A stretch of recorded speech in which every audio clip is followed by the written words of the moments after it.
ሰላም ጤና ይስጥልኝ ወገኖቼ እንደምን አላችሁ? እስኪ ይህንን ቪዲዮ አዳምጠን እንመለስ። ቋንቋቸው ሊናገሩ ሲሉ ብዙ ስለማይሰማቸው ማለት ነው።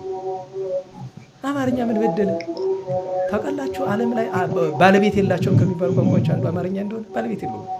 የኔ ባይ የለውም። በየትም ሀገር ብትሄዱ የገዛ ቋንቋቸውን ለማሳደግ በፍቅር ነው አይደል የሚሰሩ እንግሊዝኛ ለማሳደግ ነው የሚጠሩ። እኛ ሀገርሳ ቋንቋውን የሚጠሉ በአማርኛ ፕሮፌሰር ነን የሚሉ ሰዎች አሉ። የሚገርማቸው ነገር ይሄን ሲሰሙ ያጓሩ ይሆናል። እዛ አንደኛ የጉባኤ ተማሪ አዲስ አበባ ዩኒቨርሲቲ አለ እንደ ቋንቋ ምሁር አለ ይገባዋል እሱ ምን እንደምለው። ሰማችሁ አይደል? በዓለም ላይ ባለቤት ከሌላቸው ቋንቋዎች አንዱ አማርኛ ነው። ባለቤት የለውም አማርኛ፣ የኔ ባይ የለውም አለ ወንድማችን ዲያቆን ዮርዳኖስ አበበ። ምን ማለቱ እንደሆነ ገብቷችኋል? አማራ የለም እያለ እኮ ነው አሉ አይደል? እንደ ጸረ አማራ ፖለቲከኞች አማራ የሚባል ህዝብ የለም የሚሉት ቋንቋውም የአማራ አይደለም የሚሉ አሉ አይደል? ፖለቲከኞች፣ ጸረ አማራ ፖለቲከኞች እንደነሱ መሆኑ ነው እንግዲህ። እሱም አማራ የሚባል ህዝብ የለም ብሎ እየካደ ነው። ጎንደር ተቀምጦ አማራ የሚባል የለም። ወንድማችን አማራ የሚባል ህዝብ አለ፣ የአማርኛ ቋንቋ ባለቤት።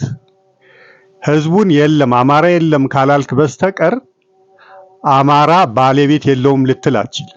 የኔ ባይ የለውም ልትል አትችልም። በዓለም ውስጥ ባለቤት ከሌላቸው ቋንቋዎች አንዱ ነው ልትል አትችልም።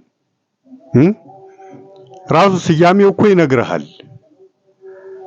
አማርኛ ማለት የአማራ ቋንቋ፣ ትግርኛ ማለት የትግሬ ቋንቋ፣ ኦሮምኛ ማለት የኦሮሞ ቋንቋ። ራሱ የብሔረሰቡ ስያሜ የቋንቋውን ባለቤት ይናገራል። ሁሉም ቋንቋዎች ልትሉ ትችላላችሁ።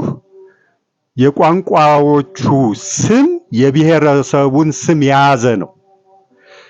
ስለዚህ አማርኛ የአማራ ቋንቋ ነው፣ ባለቤቱ አማራ ነው። መጠየቅ ትችላላችሁ በቅርብ ያላችሁ ሰዎች፣ ምን ማለትህ ነው? አማራ አይደለም ወይ የአማርኛ ቋንቋ? ወይስ አማራ የሚባል ህዝብ የለም እያልክ ነው? ህዝቡ አለ ካልክ ደግሞ አማርኛ የአማራ ቋንቋ ነው ማለት ነው። በግልጽ አማርኛ ባለቤቱ አማራ ነው ማለት ነው። አለ ብሎ ካመነ ቋንቋው የአማራ ነው ብሎ ማለቱ ነው። አማራ የሚባል ህዝብ አለ ብሎ ቋንቋው ግን አማርኛ አይደለም ሊል አይችልም። ቋንቋ የሌለው ህዝብ ስለሌለ ካልጠፋበት በስተቀር። ለምሳሌ በአፍሪካ ያሉ ብሔረሰቦች ቅኝ ገዢ መጥቶ አጥፍቶባቸዋል፣ ያለ ቋንቋ ቀርተዋል። የገዢዎቻቸውን ቋንቋ ይዘው ቀርተዋል። እንዲህ አይነት አጋጣሚ ካልተፈጠረና ቋንቋዎቻቸውን ካላጡ በስተቀር ቋንቋ የሌለው ህዝብ የለም።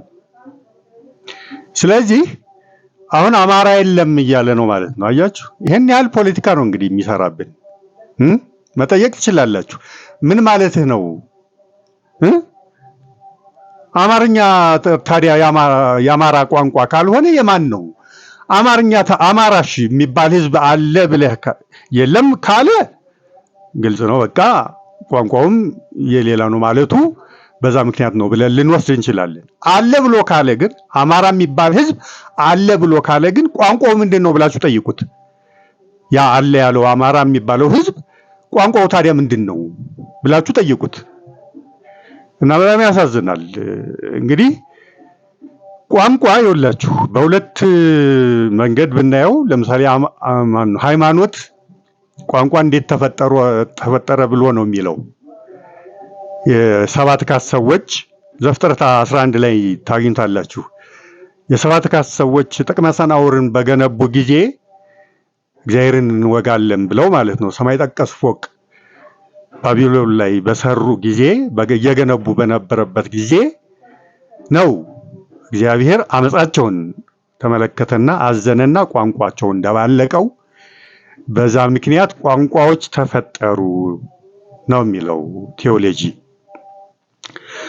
ሶሺዮሎጂ ደግሞ የሚለው ምንድነው?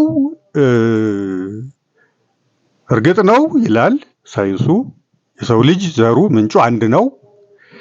ከአንድ ቤተሰብ ማህበረሰብ፣ ከማህበረሰብ ህዝብ እያለ እየተበራከተ ሄደ፣ እየበዛ ሄደ። ከአንድ ቋንቋ ሁለት፣ ከሁለት አራት እያለ እየበረከተ ህዝቡ እየበዛ መራራቅ፣ የቦታ መራራቅ ሲፈጠር ዳይሌክቲኮች ይፈጠራሉ። ከዳይሌክቲክስ ወደ ቋንቋ እያለ ያድጋል። ከዛ ለይቶ ይወጣል አንዱ ከሌላው፣ አንዱ ቋንቋ ከሌላ ወደ ሌላ ቋንቋ እየዳበረ ከአንድ ቋንቋ ሌላ ቋንቋ እየተፈጠረ ነው ቋንቋዎች እንዲህ ሊበረክቱ የቻሉት የበዙት ይላል እንጂ ሳይንስም የሰው ልጅ ምንጩ አንድ ነው።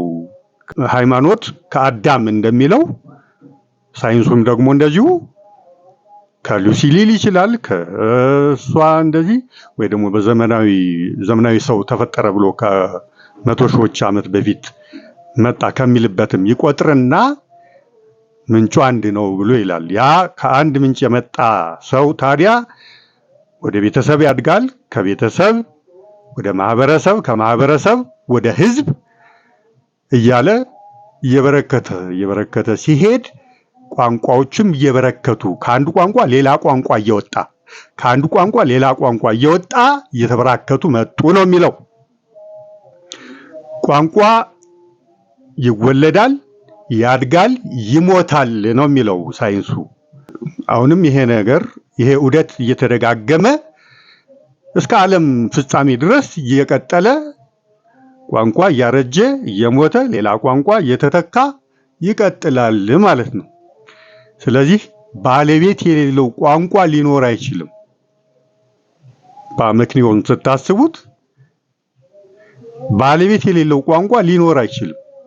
የፈጠረው ማህበረሰብ አለና ሰው ሳይፈጥረው ቋንቋ ሊመጣ አይችልምና። የገባችሁ ነው የምላችሁ? የሆኑ ሰዎች ሳይፈጥሩት ያን ቋንቋ ዝም ብሎ ከሰማይ ዱብ አይልም። ስለዚህ ባለቤቶቹ እነማን ናቸው? እነዛ የፈጠሩት ሰዎች ናቸው። ቋንቋዎች ማነው? ባለቤቶቹ፣ የቋንቋው ባለቤቶች። ስለዚህ ባለቤት አለው አማርኛ። ማን የሚባል ነው ባለቤቱ? አማራ የሚባል ህዝብ። ብሔረሰቦችም እንደዚሁ ነው እያደጉ የሚመጡት። ልክ ቋንቋውን ሲፈጥሩት በዚያ ቋንቋ ይጠራሉ እና የብሔረሰብ ስም ይሆናል ማለት ነው። ብሔረሰቦቹም በዚህ ሂደት ነው እየተበራከቱ የመጡት። ከአንድ ሰው ወደ አንድ ቤተሰብ፣ ከአንድ ቤተሰብ ወደ አንድ ማህበረሰብ፣ ከአንድ ማህበረሰብ ወደ አንድ ህዝብ እያደጉ ሲመጡ ጎሳ ይፈጠራል። የራሱን ዳይሌክትና ቋንቋ ፈጥሮ ይገነጠላል፣ ይነጠላል። ያ አንድ ጎሳ ወይም አንድ ብሔረሰብ ይሆንና በፈጠረው ቋንቋ ስሙ ይጠራል።